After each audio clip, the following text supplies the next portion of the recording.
1960 के दशक की एक शाम थी। चंडीगढ़ की सड़कों पर धूल उड़ रही थी और मशहूर पंजाबी शायर शिव कुमार बटालवी अपने भटकन के कुछ दिन अपने दोस्त के यहाँ बिता रहे थे। शिव को शराब की लत थी और अक्सर शाम होते ही वो शहर के ठेकों का रुख करते। एक ऐसी ही शाम जब शिव तय वक्त पर घर नहीं लौटे तो उनके दोस्त उन्हें ढूंढते हुए बाहर निकल आए और पास के ठेके के बाहर शिव को एक कोने में नशे में बेसुध पाया। शिव को उठाकर उनके दोस्त पास खड़े तांगे वाले से बोले, भैया फला सेक्टर तक छोड़ देंगे? तांगे वाले ने हाँ कहा और शिव को तांगे में बिठाया। रास्ते में तांगे वाला एक गीत गाने लगा। माए नी माए मैं एक शिकरा यार बनाया, चूरी कट्टा ते ओ खाना नी वैसी दिल दा मांस खवाया। माए नी माए मैं एक शिकरा यार बनाया। ये वही गीत था जो उन दिनों पंजाब की गलियों, चौबारों, प्रेम पत्रों और प्रेमिकाओं की डायरी में धड़कता था। वही गीत जो लिखा था खुद शिव कुमार बटालवी ने। तांगे वाले की आवाज में जब वो शब्द गूंजे तो दोस्त चौंक उठे। हौले से पूछा, तुम्हें पता है ये गीत किसका है? तांगे वाले ने हिकारत भरी नजरों से उनके दोस्त को देखा और कहा, यहाँ कौन है जो पंडित जी को नहीं जानता है? ये थे शिव बटालवी, ये थी शिव की जादूगरी, जिनके गीत तो लोगों के दिलों में गूंजे मगर जिनकी अपनी कहानी एक टूटे हुए दिल के टुकड़ों पर थिरकती हुई तन्हाई बनकर रह गई। नमस्कार, मेरा नाम अमन है, आप देख रहे हैं खबरगांव और आज हम बात कर रहे हैं शिव कुमार बटालवी की। शिव कुमार बटालवी, जिन्हें अमृता प्रीतम ने बिरहा का सुल्तान कहा और चाहने वालों ने पंजाब का जॉन कीट्स, एक ऐसा शायर जिसकी कलम में स्याही नहीं टूटे हुए सपनों का निचोड़ था, जिसके हर मिसरे में इश्क था और हर कविता में किसी बिछड़े हुए प्रेमी की चीख। शिव की शायरी को समझना हो तो आपको मंजरकशी करनी पड़ेगी चहकते हुए फूलों से भरे हुए बाग की, जहाँ सबसे खूबसूरत फूल एक मुरझाया हुआ गुलाब है। यही मुरझाया हुआ गुलाब शिव की शायरी है। शिव के गीतों में विरह की आंच थी लेकिन शब्दों में ममता की छाँव भी। शिव की कविताओं में पंजाब की मिट्टी की खुशबू थी, गांव की सांझ थी, चौबारों की परछाइयाँ थी, खेतों की हरियाली थी, पंछियों की पुकार थी और एक ऐसा दर्द था जो हर बार सुनने में अपना लगता था। अपने जीवन के 4 दशक भी ना पूरे कर पाने वाले शिव बटालवी ने बहुत कम उम्र में ही शोहरत की ऊंचाइयों को देखा और शायद उतनी ही तेजी से अपनी जिंदगी में पसरे अकेलेपन को भी। प्रेम उनकी कविता में जीवित रहा मगर उनकी जिंदगी में धीरे धीरे बुझता चला गया।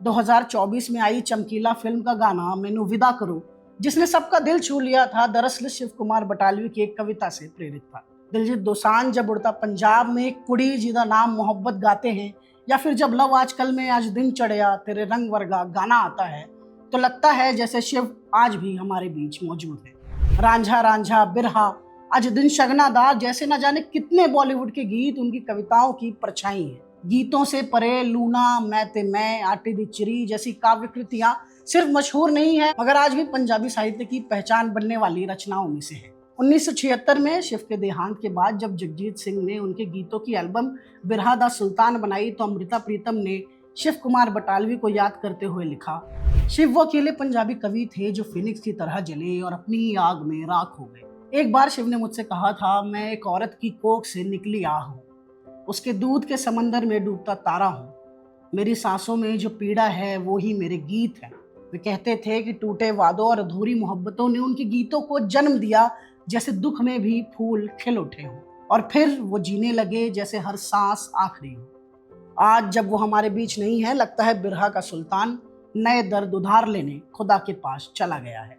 लेकिन सवाल ये है, इतना कुछ लिखा कैसे गया, इतना कुछ जिया कैसे गया? इसके लिए हमें जाना होगा शिव की कहानी में, उस वक्त में जब वो शिव कुमार बटालवी नहीं शिव कुमार शर्मा हुआ करते थे। शिव का जन्म 23 जुलाई 1936 को ब्रिटिश राज के आखिरी दिनों में पंजाब के एक छोटे से गांव बारापिंड में हुआ, जो अब पाकिस्तान में है। पिता पंडित कृष्ण गोपाल जमीन से जुड़े सोच से ऊंचे सरकारी पटवारी थे और बेटे के लिए साफ सुथरी जिंदगी का सपना देखते थे, कागज कलम कानून और एक ठोस नौकरी।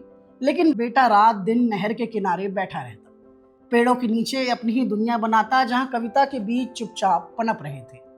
लोगों ने तंज कसे, पंडित जी आपका लड़का तो शैदाई है यानी दीवाना है, और शिव वो चुपचाप उस ताने को अपने नाम की तरह ओढ़ते गए। 1947 आया, बंटवारा हुआ। शिव की उम्र महज 11 साल थी जब उनका परिवार विस्थापित होकर भारत के बटाला कस्बे में आ बसा। घर छूटा, जमीन छूटी, रिश्ते छूटे, शायद वहीं से विरह का पहला रंग शिव की रूह में घुला। स्कूल में पढ़ाई हुई तो सही मगर शिव की असली क्लास कहीं और लगती थी। नहर के किनारे, बागों की छांव में या अकेले आसमान तकते हुए। 1953 में मैट्रिक पास किया, पर पढ़ाई से उनका रिश्ता वैसे ही रहा जैसे किसी बेमेल प्रेम कहानी का होता है। साइंस पढ़ने की कोशिश की, bearing union Christian college Batala में दाखिला लिया, मगर कुछ ना बन सका। फिर दिल ने कला की ओर रुख किया और वो पहुंच गए सिख नेशनल कॉलेज कदैन। यही 18 साल की उम्र में पहली बार शिव ने अपने मन में पनप रहे एहसासों को शब्दों का पैरहन पहनाया। क्लासरूम के बाहर, कॉलेज के गलियारों में शिव की कविताएं जन्म ले रही थी। उनकी पहली ऑडियंस थी उनके कॉलेज के दोस्त, और पहली तालियां छोटी मगर सच्ची। बचपन में रामलीला देखते हुए जो रंगमंच उनकी आंखों में घुल रहे थे, वही अब उनकी आवाज में उतरने लगे थे। शिव पढ़ाई में पीछे रहे, मगर कविता में आगे निकलते जा रहे थे। कभी जो शिव कुमार शर्मा थे, वो अब धीरे धीरे बन रहे थे शिव कुमार बटालवी। शायद बचपन से कमसिनी तक का यही वो दौर था जो शिव की जिंदगी में दुख के श्राप से बचा हुआ था। इसके बाद जो जिंदगी शिव ने जी, वो हमेशा अजाबों के साए में बसर की। अपने कमसिनी के दौर में ही शिव हिमाचल के बैजनाथ मेले में दोस्तों के साथ घूमने गए थे। यहाँ उनकी नजरें एक लड़की से टकराई। नाम था मैना। शिव मैना को पहली बार देखते ही उन पर दिल हार बैठे।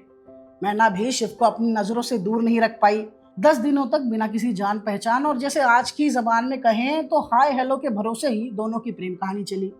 सिर्फ आंखों की बोलियों में एक रिश्ता पनप रहा था। मैना की खामोशी में शिव को गीत सुनाई देने लगे। उनकी नजर में उन्हें अपना अक्स दिखाई देने लगा। शिव पूरी तरह हार बैठे थे मोहब्बत के सामने, मैना के आगे। आखिरी दिन शिव ने सोचा आज जो कुछ उनके दिल में है वो मैना से कह देंगे, मगर मेला वही था, भीड़ वही थी, बस मैना नहीं थी। वो आई ही नहीं। शिव घंटों इंतजार करते रहे, उस रास्ते को तकते रहे जहां से वो आया करती थी, लेकिन मैना जैसे वक्त की धूल में कहीं गुम हो गई थी। शिव उसे ढूंढने लगे और ढूंढते ढूंढते उसके गांव तक जा पहुंचे, उम्मीद लिए शायद कहीं मिल जाए। मगर वहां जो खबर मिली उसने शिव की जिंदगी को हमेशा के लिए बदल दिया। मैना अब इस दुनिया में नहीं थी। शिव पूरी तरह टूट गए और इस हकीकत को मानने से इनकार करते रहे। वो ताउम्र मैना की तलाश में ही रहे। यही उन्होंने गीत लिखा, एक कुड़ी जिदा नाम मोहब्बत, गुम है गुम है गुम है। ये गीत सिर्फ गीत नहीं था, बल्कि एक तलाश थी जो शिव ने उम्र भर की। बोल एक इश्तहार के जैसे थे, जैसे कोई गुमशुदा इंसान की तलाश कर रहा हो। सूरत उस दी परियां वर्गी, सीरत दी ओ मरियम लगती, हंस दी है ता फुल झड़ देने, तुरदी है ता गजल है लगती। शिव मैना की पहचान बताते हुए लिखते हैं कि वो लड़की जिसकी सूरत परियों जैसी थी, सीरत मरियम जैसी, जो हंसती थी तो फूल झड़ते थे और चलती थी तो गजल जैसी लगती थी। मैना अब शिव की कविताओं की सबसे बड़ी गैर मौजूदगी बन गई। यहीं से हंसते खेलते शिव कुमार शर्मा का बदलाव हुआ बिरहा के सुल्तान शिव कुमार बटालवी में। लेकिन शिव की सबसे मशहूर मोहब्बत की कहानी तब शुरू होती है जब वो अपने शहर बटाला लौटते हैं। पिता की जिद पर शिव पटवारी की परीक्षा निकालकर नौकरी पर लग जाते हैं, मगर दिल की भटकने किसी दफ्तर में कैद नहीं होती। यही उनकी मुलाकात होती है अनुसुईया से, जो प्रसिद्ध पंजाबी लेखक गुरबख्श सिंह की बेटी थी।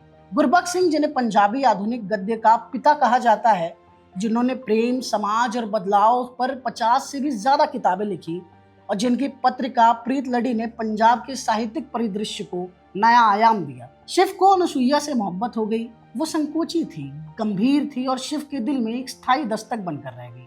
मगर ये रिश्ता आगे ना बढ़ सका। इस कहानी के 2 वर्जन सामने आते हैं। पहला ये कि गुरबख्श सिंह नहीं चाहते थे कि उनकी बेटी एक हिंदू लड़के से, जो आर्थिक रूप से भी उनसे कमतर था, शादी करे। धर्म और वर्ग दोनों ही दीवारें बन गई। अनुसुईया की शादी दिल्ली के एक संपन्न परिवार में कर दी गई, जो आगे चलकर वेनेजुएला जा बसा। दूसरा वर्जन ये कहता है कि अनुसुईया ने खुद ही शिव का प्रस्ताव ठुकरा दिया था, शायद डर समाज का या शायद कोई और चाह। पर शिव के लिए ये ठुकराया जाना सिर्फ इनकार नहीं था, ये एक स्थायी बिछोह था। कहते हैं कि यहाँ से शिव हमेशा पीड़ा के समंदर में हिज्र की लहरों के बीच खुद को डूबता हुआ देखते रहते। यहीं से उन्हें शराब पीने की लत लग गई। जब शिव को पता चला कि अनुसुईया को पहला बच्चा हुआ है, तो उन्होंने बिरहा का सबसे लोकप्रिय पंजाबी गीत मैं एक शिकरा यार बनाया लिखा। माए नी माए मैं एक शिकरा यार बनाया, ओदे सिर ते कलगी ते ओदे पैरा झांझर, ओ चोग चुगेंदा आया। माए नी माए मैं एक शिकरा यार बनाया, जिसके मानी है, माँ मैंने एक बाज को अपना यार बनाया है। उसका रूप ऐसा था जैसे सिर पर मोर पंख और पैरों में घुंघरू, वो जैसे भावनाओं के दाने चुगने आया हो। एक ओदे रूप दी धूप दिखी, दूजा महका दा तिरहाया, तीजा ओदा रंग गुलाबी, वो किसी गोरी मादा जाया। उसका सौंदर्य तेज धूप जैसा था, उसकी मौजूदगी किसी खुशबू की तरह हर ओर फैली थी। रंग गुलाबी था जैसे किसी हसीन माँ की संतान हो। चूरी कुट्टा ते ओ खानदानी, वैसी दिलदा मांस खवाया। एक उडारी ऐसी मारी, ओ मुड़ वतन ही ना आया। माए नी माए, मैं एक शिकरा यार बनाया। वह आम चीज़ों में दिलचस्पी नहीं रखता था। उसका जायका अलग था। हमने उसे अपने दिल का मांस तक खिला दिया, मगर उसने ऐसी उड़ान भरी कि फिर कभी लौट कर नहीं आया। उसे एक जुदाई ने शिव को तोड़ दिया था, और फिर टूटे हुए शिव ने ही सबसे खूबसूरत कविताएं लिखी। ये वही समय था जब उनके जीवन में प्रेम की विफलता, समाज की बेरुखी और भीतर पल रहे अकेलेपन ने उन्हें तंग कर रखा था। इसी टूटन से उन्होंने वो कविताएं रची जो आज भी पंजाबी साहित्य की आत्मा मानी जाती है। शिव की पहली किताब पीरा दा परागा 1960 में प्रकाशित हुई। इस संग्रह में दर्द, विरह, प्रेम और आत्मा की तड़प को बेहद शुद्ध और सूफियाना अंदाज में पिरोया गया था। इस किताब के बाद शिव ने पंजाब के शहरों जैसे बटाला, जलंधर, चंडीगढ़ आदि में होने वाले कवि सम्मेलनों और मुशायरों में भाग लेना शुरू किया। कहते हैं कि जब शिव अपने गीतों को गाना शुरू करते तो पूरा मजमा शांत हो जाता। कोई आवाज होती तो बस दर्शकों के गालों पर आंसुओं के टपकने की। गीत खत्म होते ही आवाज तालियों की गड़गड़ाहट में बदल जाती। वो सिर्फ कविताएं पढ़ते नहीं थे, बल्कि उन्हें अपने सुर में गाते थे। उनकी आवाज में एक आत्मिक कंपन था जो युवा श्रोताओं के दिलों को छूता था। 1961 में उनका दूसरा संग्रह लाजवंती आया, जिसमें उन्होंने पहली बार परंपराओं की जकड़न को चुनौती दी। ये कविताएं उन सामाजिक रिवाजों पर प्रश्न चिन्ह थी जो प्रेम करने वालों को अलग कर देते हैं। उन्होंने एक तरह से भारतीय और पंजाबी समाज की उस संरचना पर कलम चलाई जो प्रेम को बंधनों में जकड़ती है। 1962 में प्रकाशित इस संग्रह में शिव ने पंजाबी ग्रामीण जीवन की एक मासूम छवि को बेहद बोल्ड और प्रतीकात्मक अंदाज में पेश किया। आटे दी चिड़िया यानी आटे से बनी गुड़िया, जिनसे छोटी बच्चियां रसोई में अपने माँ के साथ खेलती थी। शिव की नजरों में वो गुड़िया नहीं थी, बल्कि उन लड़कियों का प्रतीक थी जिन्हें शादी के लिए ढाला जा रहा था। एक ऐसे समाज के द्वारा जो बेटियों को भावनाओं से ज्यादा सौदे की वस्तु समझता है। इन गुड़ियों की उड़ान नहीं होती, उनका कोई निर्णय नहीं होता। इनके बरक्स शिव ने आजाद और उन्मुख स्त्री का बिंब खींचा, एक ऐसी नारी जो शिकार नहीं शिकरा बन सके। इसी संग्रह में उन्होंने मैं एक शिकरा यार बनाया जैसी कालजयी कविता लिखी, जिसका जिक्र हमने पहले किया। 1963 में शिव की किताब मैनू विदा करो आई। इस संग्रह में पहली बार शिव ने अपने भीतर पनपती मृत्यु कामना को स्पष्ट रूप से अभिव्यक्त किया। ये किताब मानो एक विदाई गीत थी, प्रेम से, समाज से, जीवन से। शिव की लिखाई में ताउम्र एक अल्हड़पन दिखा। जैसे उनकी ये गजल देखे, मैनू तेरा शबाब ले बैठा, रंग गोरा गुलाब ले बैठा, दिल दा डरसी किते ना ले बैठे, ले ही बैठा जनाब ले बैठा, किन्नी बीती ते किन्नी बाकी है, मैनू एहो हिसाब ले बैठा। शिव नू एक गम ते ही भरोसा सी, गम तो कोरा जवाब ले बैठा, मैनू जद भी तुसी हो याद आए, दिन दहाड़े शराब ले बैठा, चंगा हुंदा सवाल ना पुछदा, मैनू तेरा जवाब ले बैठा। 1965 में प्रकाशित लूना ने पंजाबी साहित्य की दिशा ही बदल दी। ये एक महाकाव्यात्मक कविता थी जो पौराणिक कथा पूरन भगत पर आधारित थी, लेकिन शिव ने इसे एक नए दृष्टिकोण से लिखा। ये कहानी लूना की है जिसे समाज ने कलंकित किया, पर शिव ने उसे न्याय दिया। लूना एक कम उम्र की लड़की थी जिसे जबरन एक बूढ़े आदमी के साथ ब्याह गया था और जिसने फिर अपने सौतेले बेटे पूरन से प्रेम कर लिया। शिव ने लूना की पीड़ा को उसकी आंखों से दिखाया, एक नारी की व्यथा जो सदियों से परंपराओं की बलि चढ़ती रही है। इस रचना के लिए 1967 में शिव को साहित्य अकादमी पुरस्कार मिला और वो सबसे कम उम्र में ये सम्मान पाने वाले कवि बने। इसके बाद शिव ने 1970 में मैते में और 1971 में आरती नाम से किताब शाया की। 1960 से 71 का ये दशक शिव की कविताओं का स्वर्ण युग है, जहाँ इसी वक्त में 5 फरवरी 1967 को शिव की शादी अरुणा नाम की एक ब्राह्मण लड़की से हुई। अरुणा पंजाब के गुरदासपुर जिले में किरिया मंगल गांव की रहने वाली थी। यह अरेंज मैरिज थी, लेकिन कहते हैं कि शिव ने इस शादी के लिए इसलिए हामी भरी थी क्योंकि अरुणा की शक्ल उस लड़की से मिलती जुलती थी जिसने कभी उन्हें छोड़ दिया था। 1968 में शिव के पिता ने उनके लिए स्टेट बैंक ऑफ इंडिया में चंडीगढ़ में एक नौकरी का इंतजाम किया था। ये वही समय था जब शिव पहली बार किसी स्थिर गृहस्थ जीवन की ओर बढ़े। अरुणा और शिव के 2 बच्चे हुए, मेहरबान और पूजा। पर जिंदगी को आगे बढ़ाने की ये कोशिशें भीतर की उथल पुथल को कभी पूरी तरह दबा नहीं सकी। अंदर के घाव ने तो शराब ने मिलकर उनके जिगर को बुरी तरह नुकसान पहुंचाया।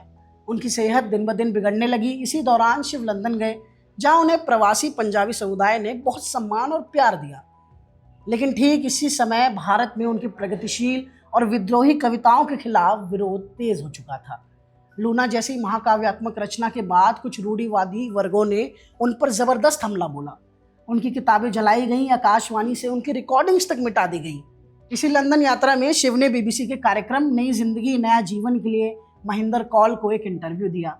यही इंटरव्यू आज शिव का एकमात्र रिकॉर्डेड इंटरव्यू है। इंटरव्यू में शिव ने अपनी आवाज में गुनगुनाई वो गजल जिसे आज भी जब सुना जाए तो पोर पोर से रूमानियत निकलती है। गजल थी कि पुछ दे ओ हाल फकीरा दा, साड़ा नदियां विछड़े नीरा दा, साड़ा हंजदी जूने आया दा, साड़ा दिल जलिया दिलगीरा दा, यह जान गया कुछ शोक जहे रंगा दा ही ना तस्वीरा है, जत हट गए असी इश्के दी मुल कर बैठे तस्वीरा दा। मेरे गीत भी लोक सुनिंदे ने, नल काफिर आख सदिंदे ने, मैं दर्द नु काबा कह बैठा, रब ना रख बैठा पीड़ा दा, तू खुद नू आकल कहंदा है, मैं खुद नू आशिक दसदा ऐ लोका ते छड़ देइए किनू मान ने दे दे पीरा दा। उसी इंटरव्यू में शिव ने कहा था, जिंदगी एक धीमी आत्महत्या है और यह हर बुद्धिजीवी के साथ हो रही है।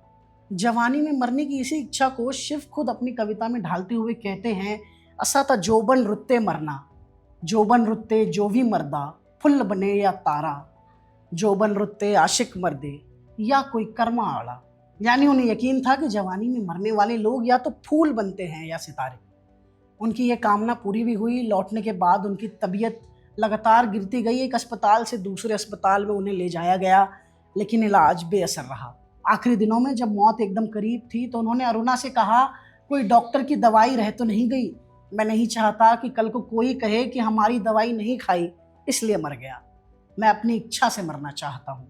आखिरकार वो चंडीगढ़ से पहले बटाला आए और फिर किरिया मंग्याल अपनी पत्नी के घर आए और फिर 37 साल की उम्र में उसी गांव में उन्होंने अपनी आखिरी सांस ली। एक युवा कवि जिसने जवानी को पूजनीय माना, उसने सचमुच जवानी में ही दुनिया को अलविदा कह दिया। शिव की मौत से जुड़ा एक और किस्सा है। शिव के दोस्त कुलदीप ठक्कर कहते हैं कि उनके पास एक तस्वीर थी जिसमें शिव नशे की हालत में धुत पड़े हुए हैं। उसके बारे में बताते हुए वे कहते हैं कि ये तस्वीर शिव की थी जो लंदन में शराब पीने के बाद बेहोश हो गए थे।